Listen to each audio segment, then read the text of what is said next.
Louis world में आज मैं जिस मूवी को एक्सप्लेन करने जा रहा हूँ उसका नाम है डेथ नोट। तो द स्टार्ट अ मूवी के स्टार्ट होते ही हमें एक लड़का दिखाया जाता है जिसका नाम लाइट होता है। उस वक्त लाइट अपने स्कूल में होता है। अचानक से मौसम में चेंज आता है। आसमान से एक नोटबुक ज़मीन पर गिरती है। लाइट वो नोटबुक खोल लेता है और उसे देखने लगता है। दैन वो उसे अपने पास रख लेता है।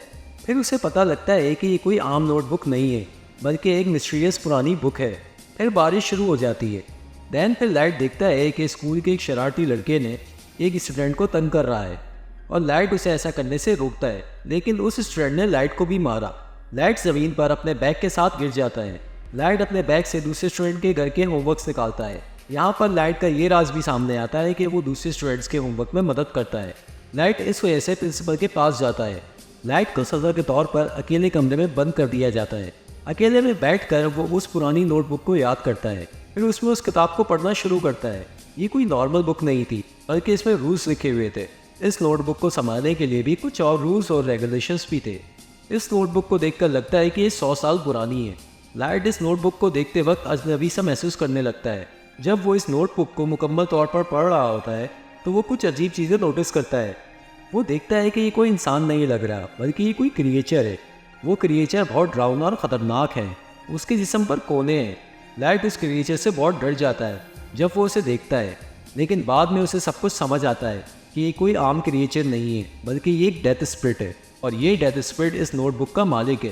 डेथ स्पिरिट लाइट को नोटबुक की हकीकत के बारे में बताता है कि इसमें क्या कुछ हो सकता है। इस नोटबुक में कुछ खास नोट्स हैं जो डेथ नोट्स कहलाते हैं और इस नोटबुक का मालिक वही है जिसने इसको हासिल किया। इस नोटबुक की अहमियत ये है कि डेथ नोट पर किसी भी शख्स का नाम लिखने से वो जल्द ही मर जाता है। नोटबुक का मालिक किसी को भी अपनी मर्जी के मुताबिक कत्ल कर सकता है। लाइट इस पर भरोसा नहीं करता। डेथ स्पिरिट लाइट से कहता है कि तुम्हें कम से कम 7 दिन में इस नोटबुक में किसी का नाम लिखना होगा। अगर तुमने ऐसा नहीं किया तो ये नोटबुक किसी और को मिल जाएगा जो इसके रूल्स के खिलाफ हैं।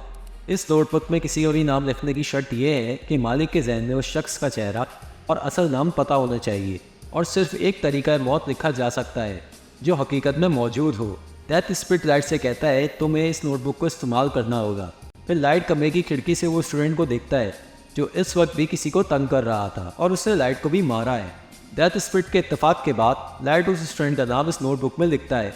उसने उस स्टूडेंट के लिए मौत का तरीका भी लिखा कि उसके सर को दबा दिया जाए। फिर बाहर का मौसम दिखाया जाता है जो फ़ौरन तब्दील हो जाता है। 2 गाड़ियाँ एक दूसरे से टकरा जाती हैं जबकि एक गाड़ी में लोहे की सीढ़ी होती है जिससे उस स्टूडेंट के सर को असल में दबा दिया जाता है। सब लोग लाइट के साथ वहाँ पर हैरान रह जाते हैं जब वो ये सब देखते हैं। लाइट ये देखकर शुरू में यकीन नहीं कर पाता कि डेथ स्पिरिट के बताए हुए फैक्ट्स हकीकत पर मबनी है, इसलिए लाइट बहुत डर जाता है। डेथ स्पिरिट लाइट से कहता है कि इस किताब की मदद से तुम बहुत कुछ कर सकते हो। अगर तुम्हें ये नोटबुक नहीं चाहिए तो मैं इस नोटबुक को किसी और को भेज दूंगा। बाद में लाइट अपने घर वापस चला जाता है। लाइट के घर में उसके डिटेक्टिव फादर मौजूद होते हैं। फिर दिखाया जाता है कि कुछ साल पहले एक मुजरिम ने लाइट की माँ को कत्ल कर दिया था, लेकिन वो मुजरिम सबूत ना होने की वजह से अब तक आज़ाद घूम रहा है। इस वजह से फादर और बेटे के दरमियान कोई अच्छा ताल्लुक नहीं है। लाइट अपने वालिद पर गुस्सा करता है और कहता है आपने मेरी माँ का बदला अभी तक क्यों नहीं लिया। लाइट इस वाक़ये के बाद बहुत परेशान रहता है। फिर लाइट को एक ख्याल आता है कि वो उस मुजरिम का नाम इस डेथ नोट में लिख सकता है और फिर वो ऐसा ही करता है। वो क्रिमिनल का नाम डेथ नोट में लिख देता है। फिर वो क्रिमिनल दिखाया जाता है जो अपने दोस्तों के साथ पार्टी मना रहा था। दैन अचानक उनके सामने ही वो मर जाता है। बाप और बेटा दोनों खुश हो जाते हैं जब वो क्रिमिनल की मौत की खबर सुनते हैं। यहाँ पर लाइट अपनी माँ का बदला लेता है और बाप और बेटे के बीच का रिश्ता भी सुधर जाता है। फिर लाइट सोचता है कि कैसे इस नोटबुक को अच्छे मकसद के लिए इस्तेमाल किया जा सकता है। लाइट स्कूल में बैठा हुआ ये सब कुछ सोच रहा होता है। फिर एक लड़की मियाँ उसके पास आती है। मियाँ लाइट की गहरी दोस्त है, इसलिए वो उसे अपने राज बताता है कि मैंने एक मिस्टीरियस बुक ढूंढ ली है। इसमें जिसका नाम लिखा जाता है वो इंसान मर जाता है, लेकिन मियाँ इस पर भरोसा नहीं करती। लाइट उससे इसको साबित करने के लिए अप्लाई करके दिखाता है। जहाँ पर वो एक खूनी जगह पर जाता है, लाइट डेथ नोट में खूनी के बारे में लिख देता है। जैसे ही एक कार के साथ उसकी टक्कर होती है तो वो मर जाता है। ये वही होता है क्योंकि लाइट उस खूनी का असल चेहरा और नाम अपने दिमाग में जानता था। मियाँ इस पर हैरान हो जाती है। ये देखकर वो दोनों प्लान बनाते हैं कि हमारे पास एक बहुत बड़ा पावर आ गया है, हम इस दुनिया से सब बड़े शैतानों को मिटा देंगे। शैतानों में क्रिमिनल्स, खूनी और बहुत से ख़तरनाक लोग शामिल होते हैं। इस काम के लिए चेहरे और असल नाम आसानी से इंटरनेट से एक्सप्लोर किए जा सकते हैं, इसलिए वो लोगों के नाम लिस्ट में डाल देते हैं।